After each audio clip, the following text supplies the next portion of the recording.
प्रणाम आत्मवंदन. शंखध्वनी शंखध्वनी करणे हे फार अत्यंत लाभदायक आणि उत्तम आहे. शंखध्वनी कोणीही करू शकतो. महिला असो पुरुष असो प्रत्येकासाठी शंखध्वनी करणे उपयुक्त आहे. त्यामुळे आपले शारीरिक मानसिक आणि आध्यात्मिक आरोग्य लाभते. त्यामुळे ह्या आपल्या वातावरणातील ऊर्जा सक्रिय होतात. आपले विशुद्धी चक्र अनाहत चक्र उत्तमरित्या कार्य करू लागते.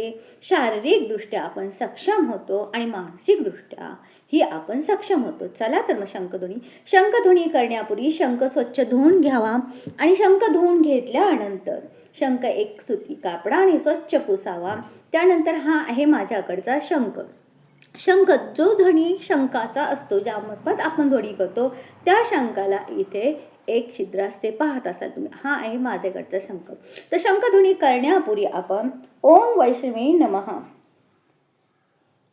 सद्गुरु मला शंखध्वनी करण्यास मदत करा, अनुमती द्या. एक दीर्घ श्वास घ्या. 1 सेकंदभर थांबा आणि सावकाश आपल्या तोंडाची पोंगरी करून ज्या ठिकाणी होल आहे तिथे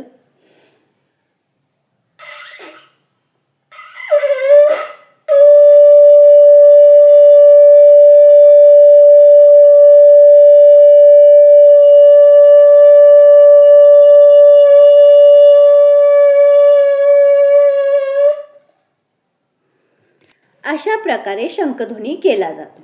हा शंखध्वनी केल्यामुळे आपल्या घरातील वातावरण तर शुद्ध होतेच, परंतु शंखध्वनी करणाऱ्याचे आरोग्यही उत्तम राहते.